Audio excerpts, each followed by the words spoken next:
Bonjour et bienvenue à l'épisode 485 de La Lettre Pro, le podcast IA.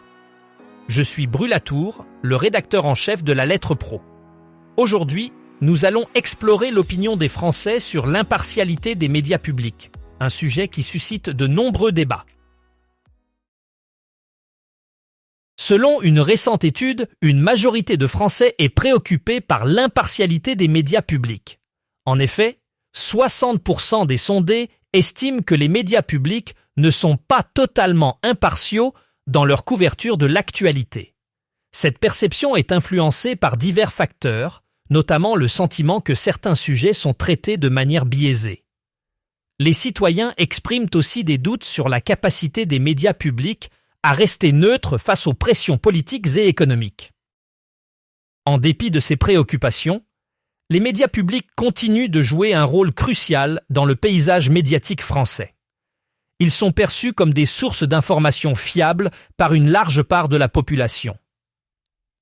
Cependant, il est clair que pour maintenir et renforcer cette confiance, des efforts continus doivent être faits pour assurer une couverture équilibrée et objective des événements. Le mardi 2 juin, Alouette accueillera Jérémy Frérot pour 2 événements en direct à l'occasion de la réédition de son album Gamin des Sables. C'est pas lui, c'est nous.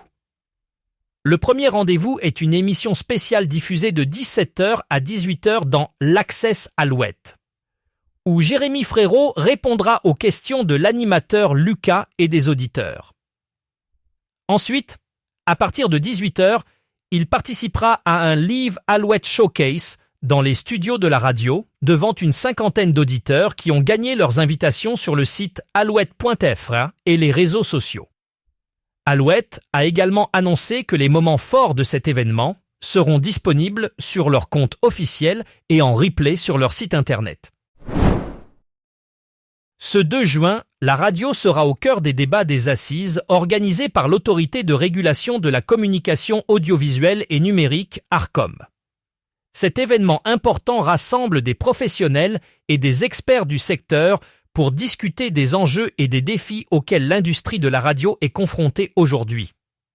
Les discussions porteront notamment sur l'évolution du paysage radiophonique, l'impact des nouvelles technologies et la manière dont la radio peut s'adapter à un monde numérique en constante évolution. Les participants examineront également les stratégies pour attirer et fidéliser les auditeurs dans un marché de plus en plus compétitif. Cet événement est une opportunité unique pour les acteurs de l'industrie de partager leurs expériences et d'explorer des solutions innovantes pour renforcer la position de la radio dans un environnement médiatique dynamique. Le festival Écoute que coûte revient du 1er juillet au 19 septembre pour une 4e édition consacrée à l'écoute, à la création sonore et aux pratiques radiophoniques contemporaines.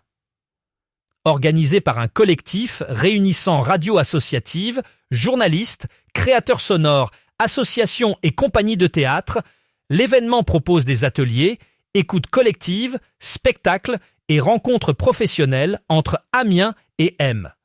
Le programme met en avant les pratiques audio et radiophoniques indépendantes, avec des ateliers sur le montage audio, des séances d'écoute collective et des spectacles mêlant spectacle vivant et écriture audio.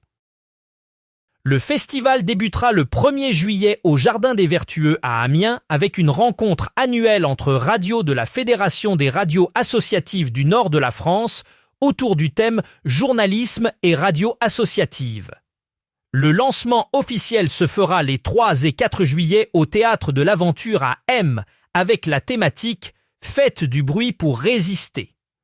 Un appel à création radiophonique est lancé pour des productions de 5 minutes maximum, diffusées dans la boîte sonore. Les participants pourront aussi assister à des ateliers de prise de son urbaine et explorer différentes techniques de captation sonore. Les audiences radio au Portugal continuent de montrer des résultats solides selon les dernières données publiées par Barémé Radio. Malgré la montée en puissance des plateformes numériques, la radio traditionnelle reste une source d'information et de divertissement incontournable pour de nombreux Portugais. Les chiffres révèlent que 78% de la population écoute encore la radio chaque semaine, un taux qui reste stable par rapport aux années précédentes. Ce succès s'explique par la diversité des contenus proposés et la capacité des stations à s'adapter aux préférences changeantes des auditeurs. Les radios portugaises ont également su tirer parti des nouvelles technologies pour élargir leur portée, notamment grâce au streaming en ligne et aux applications mobiles. Ces efforts ont permis de maintenir un lien fort avec l'audience, assurant ainsi la pérennité du média radio dans un paysage médiatique de plus en plus numérique. En Australie, le marché de la radio traditionnelle connaît un déclin, mais l'audio digital connaît une croissance impressionnante. Les plateformes de streaming, les podcasts et les autres formes d'audio numérique gagnent en popularité, captant l'attention des auditeurs australiens. Cette tendance est alimentée par l'augmentation de l'utilisation des smartphones et des enceintes connectées, facilitant l'accès à un large éventail de contenus audio à la demande. Les annonceurs prennent note de ce changement et réorientent leur stratégie pour investir davantage dans la publicité audio numérique qui offre des opportunités de ciblage plus précises et des mesures d'audience plus détaillées. Ce basculement vers le digital reflète une évolution des habitudes d'écoute, où les auditeurs privilégient la flexibilité et la variété des contenus offerts par les plateformes numériques. Malgré le recul du marché radio traditionnel, l'industrie audio dans son ensemble affiche une résilience grâce à cette transformation numérique. Rennes s'apprête à accueillir la 6e édition du Energy Green Live, un événement organisé par la station Énergie au même de Rennes. Cette édition spéciale se tiendra le vendredi 5 juin à 19h30, coïncidant avec la Journée mondiale de l'environnement et le lancement du World Cleanup Day. Des artistes comme Blaster Jacks et Lumberjack seront présents, avec Oriska en pré-show, pour un concert qui allie musique et sensibilisation environnementale. L'événement n'est pas qu'un simple concert, il s'inscrit dans une démarche de sensibilisation environnementale. Les auditeurs et le public sont invités à participer à des opérations de collecte de déchets, notamment la collecte Retrace, en partenariat avec Surfrider Foundation. Les participants pourront aussi partager des gestes citoyens via photos ou vidéos après avoir écouté Énergie. Les plus engagés auront la chance d'assister au concert. Energy Green Live continue de renforcer son engagement envers l'environnement tout en intégrant son ADN musical. Selon Morgan Serrano, directeur délégué des médias musicaux à Energy Group, la musique reste un vecteur universel de rassemblement. Et cet événement crée une passerelle entre les artistes, les auditeurs et les associations pour encourager les gestes citoyens. Cet engagement est également salué par Fabienne Pompey des Nations Unies, qui souligne l'importance de la mobilisation collective pour protéger l'environnement. Au Royaume-Uni, la radio en direct demeure le premier choix des auditeurs en matière de consommation audio. Malgré la montée en puissance des podcasts et des services de streaming, la radio en direct continue de séduire une large audience. Selon les dernières statistiques, environ 89% des adultes britanniques écoutent la radio chaque semaine. Ce succès s'explique par la diversité des programmes offerts, allant de l'actualité à la musique, en passant par le divertissement et les débats. Les auditeurs apprécient la spontanéité et l'immédiateté de la radio en direct, qui leur permet de rester connectés à l'actualité en temps réel. De plus, la radio en direct est souvent perçue comme un compagnon quotidien, que ce soit à la maison, au travail ou en déplacement.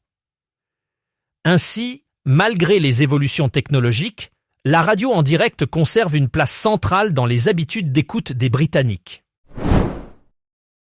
La société suisse de radiodiffusion et télévision, la SSR, a pris une décision stratégique en vendant la tour RTS de Genève pour 150 millions de francs suisses.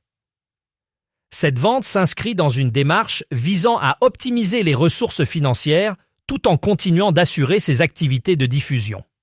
Malgré cette vente, la SSR a décidé de rester locataire du site, ce qui lui permet de maintenir ses opérations dans un environnement familier et adapté à ses besoins. Cette stratégie de vente-location est de plus en plus courante dans le secteur immobilier, permettant aux entreprises de libérer du capital tout en conservant l'accès à des installations essentielles. Les fonds générés par cette transaction permettront à la SSR de renforcer ses investissements dans le numérique et d'améliorer ses infrastructures technologiques, garantissant ainsi une diffusion continue et de qualité de ses contenus. C'est tout pour l'épisode 485 de La Lettre Pro, le podcast Intelligence Artificielle. Merci de nous avoir écoutés. Pour plus d'informations sur ces sujets et bien d'autres, rendez-vous sur notre site lalettre.pro. Vous pouvez aussi vous abonner à notre newsletter quotidienne pour recevoir directement dans votre boîte de réception les dernières nouvelles de l'industrie de la radio et du podcast. À demain pour un nouvel épisode.